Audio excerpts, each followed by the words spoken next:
Hey there, I'm Alain. I'm the tiny developer at the bottom of the screen here, the developer of BattleJuice Alchemist actually, and that's the game on the rest of the screen you can see here. So I want to show you a little bit of our game, what we've been working on, and all the cool new stuff. And for that I will continue a character that I've prepared for this stream. It's like a more mage class of character, and we have 3 classes. That is a bit melee, a bit mage, and a bit ranger style. But what I will do is like reset the quest progress for this character, so I can show you stuff. and the quests are reset actually.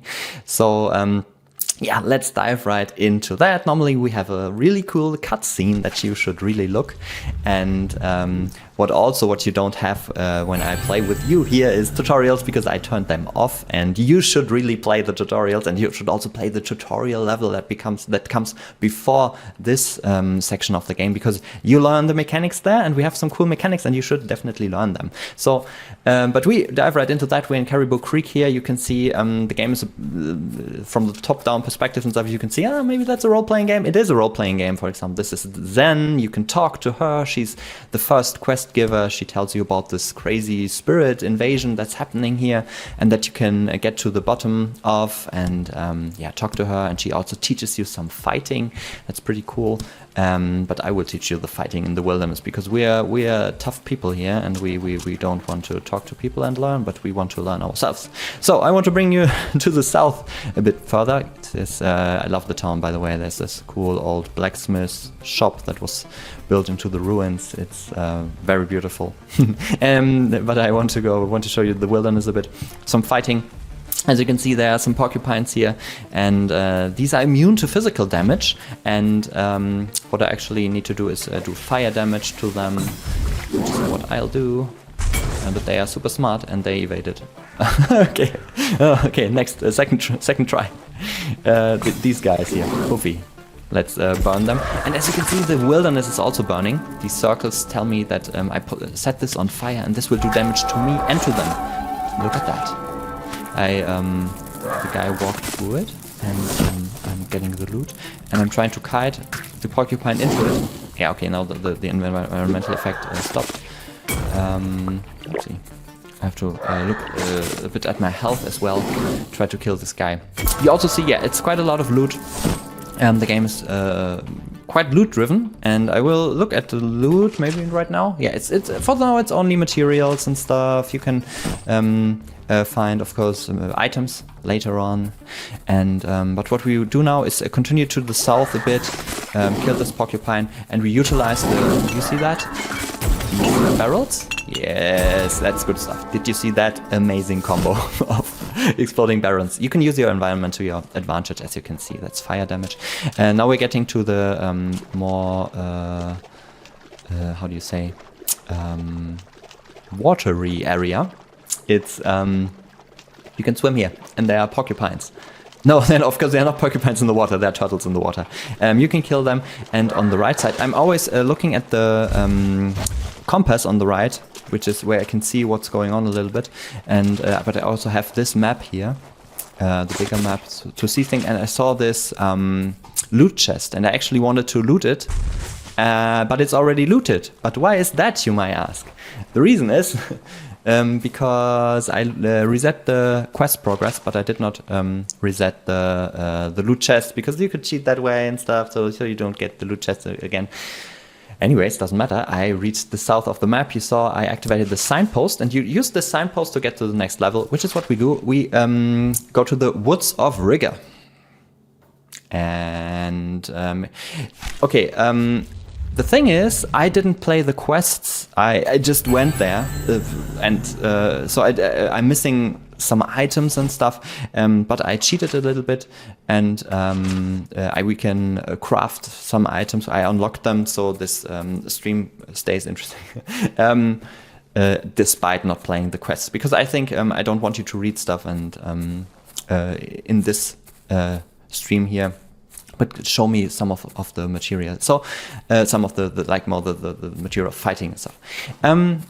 What we have here is a wilderness tile, like the wilderness level. So there's not a big town in here. It's just your cozy little fireplace and your chest where you can put your things into, and a signpost.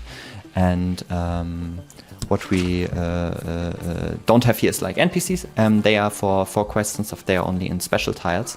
And I'm trying to make my way here to the south, further to the south.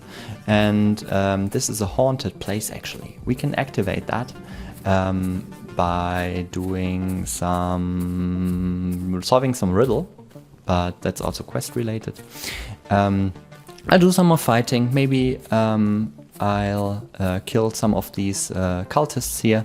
I didn't show you. Did I show you close combat yet? I think I didn't. So these guys, they try to get close to me, and what I do is like enter close combat with them. Oh, I'm low on health. Maybe I hope I can handle it. So I enter close combat with them. This means I'm fighting this guy, but the others are still taking damage. So you can use that to also to your advantage. It wasn't that hard to kill him. So I'm finishing off the other two guys here, and then I will show you some stuff I prepared. Oh, yeah, they are quite tough. They do a lot of damage. Okay, I need to gear up. How do I do that? I pick up the cheated gear. Okay, this is a lot of materials. I cheated that in case we want to do some crafting, but I also crafted some more flasks down here. And I want to use actually this one. This is my juice flask to replenish my juice more quickly. So I can do this juices for the special effects like the fire and stuff. And I'm putting all the explosive flasks into... wait a second, I'll show you. I'll take this one as well. And this mask. I think I looted that the last time I played here. Our basic starting mask only has plus 15 liquid. This one has less actually, but it has also plus 12 health, and that's a cool thing. I want that. And what I also equip is like these explosive flasks into my random slots. They get drawn down here. You see, these are the fixed ones. They are here always, and these get drawn down there. There could also be, of course, a health flask, because I still have that in my rotation. I also put in a freeze flask and a jump flask, and show you some good stuff.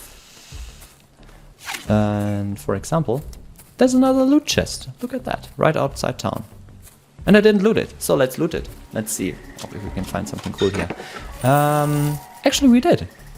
Okay, cool. It's let me get back to town.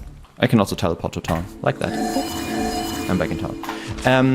What we found here is a pretty cool explosive flask. I mean, we already have 3 in there. It's quite a lot. I don't want to overdo it. This one is not perfect, so we switch them. This is a better one, because it does plus damage, and I want that one. And also, by the way, we found a tincture. That's pretty cool. This thing is used to improve items. For example, let's say this one has a measly +1 to liquid, because it was the starting flask, and it has a stat to improve. I could choose to improve it to +40. It's actually quite a lot, and that's because this tincture is of a very high grade actually. And but we can do it. Do we actually want that? I mean, that's... Or do we want to improve these? Actually, +40 liquid is insanely good. And this makes me wonder if it's better to rotate this one out. It has +22 health. Let's rotate it out. But because, look at that. Now we have 95 instead of 55. Actually, because of this tincture, this is pretty good. This became pretty good because we improved the stat. That's can be quite valuable to us. Anyway, I'm afraid I'm starting to ramble and just play the game. What I wanted to show you is the freeze flasks. Let me get to an area where there is a bit of water. Water is where you swim, and like the sea. You can swim in there. I think I showed you earlier. But you can also consider these rivers water, of course you can, and you can freeze them like this. So the whole area gets frozen, and you're now you can utilize also the spikes that spawn there, and you can move. Actually, the fun thing is you can move quicker than normally in there, but you can't really stop Let me skip the close combat. You can't stop moving because you're sliding. Look at that, my character is like sliding down there, and I couldn't stop moving as long as I was on the... I'm not using the mouse here. As long as I'm on the ice, I'm sliding. And then there are also special items that interact with frozen grounds and stuff. It's pretty cool. So let's kill some more enemies here, like that. Put this tree on fire. It also burns down, by the way, and gives you ash, like a bit like in the survival craft game. And I pick up a lot of that loot. And the last thing I want to show you is like the jump flask. It's this one. You can jump over the map, and you can also juicify it, which, as I said, is the super special way of using it. And then you make an explosion where you land. It's a bit like the barbarian in Diablo. Cool. So I have to do a little bit of cheating because I want to show you something. I'll be back in a second. Okay, here I am back. I cheated to open the map because I want to go to a place that you guys are not allowed to go yet. It's the Stone Circle. Stone Circle is this area. It's like Stonehenge. It's this super spiritual place. I will show you what it's about in a second. But the first thing I want to show you is what happens when you reach Stone Circle is your tower gets unlocked. And your tower, that's kind of what it's base building. It's the way you build your base, but it's also a way of fighting.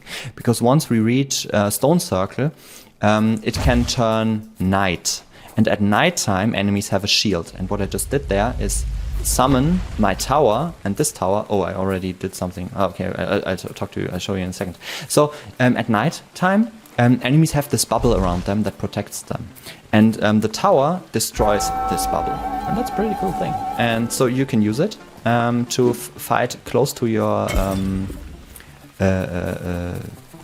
you fight close words. Come out of my mouth.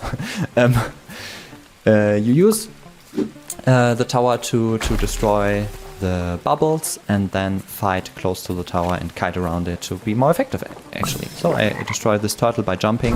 As I told you, I can also do damage by jumping. And yeah, it's a pretty cool thing. There's this pumpkin dog. We call it pumpkin dog. It's quite the cool enemy. I like the design, but it's immune to fire damage. So we have to finish it off with normal explosive flasks or with ice flasks if we draw them. They are doing quite a lot of damage, these guys. Ah, I did fire damage again. This guy's immune. I shouldn't do that. I should freeze them. Let me freeze them. Okay, I froze them. And the area, because there are lakes in there. So they are getting some frost burn because I juicified the flasks. So let's kill this turtle off. And they are done. Okay, cool. Oh, he survived. Did he survive? Oh no, it's another one. By the way, this guy just used fire damage, and this is why this tree caught on fire. But let him leave. I'm fine with that.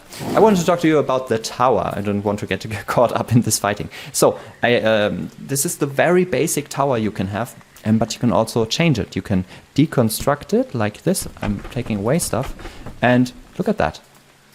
This tower now is unpowered. Why is that? Because I destroyed the generator that was powering it.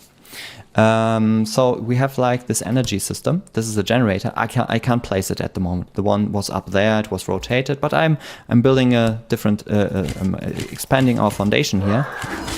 If this dog of a pumpkin is letting me, get away, dog. Be a good dog. Let me kite you away. I can also push it a bit by jumping behind it. Let me do that. That's pretty fun. Like this. So I'm pushing. I just pushed it into this direction, and I think I'll kill it quickly, and then go back to the tower. Okay, it died. I'm going the quick route. I'm teleporting home, Puffy. And where's my tower? Is it marked on the map? Of course it is marked on the map. It's in the north. Let's go to the north. What I wanted to show you is like I expanded the foundation to build the generator there. By the way, my head is blocking the building menu, but I'll tell you. I'll tell you what I'm building. I'm building a generator like this. look at that. This generator on its right side, it's creating a power cube, and it's like emitting power. So I place it here, and suddenly the thing is powered again. And as you can imagine, this tower can get quite big. It's even you unlock new levels, so you can build it on another level on top of that, and even the third level on top of that, so it really becomes a tower and is not just a house. And you can, for example, decide, hey, I put my generators on top and then build pipelines down there to power all the things below, and there, for example, flask dispensers that you can throw flasks for you. So there's some pretty cool stuff to discover and to do with the tower, and you can always take it with you and resummon it in free spaces. There's no free space here, but you could resummon it. Let me go to the north somewhere. Let's say I have some. It became nighttime, where it is especially important, and I want to summon my tower. I think I have to change that. That it's not that picky with where you can place it. It's very picky. Why is it so picky? Why is it so picky? Maybe I go back to town and place it in the south to show you that I can summon the tower. And yeah, I can summon it here, for example. And as you can see, that's the tower we constructed. It's the one with the generator in the left. It's like you keep your tower. It's not like you build it somewhere and then you have to rebuild it somewhere else. No, you summon it from the crossroads. Oh, the crossroads.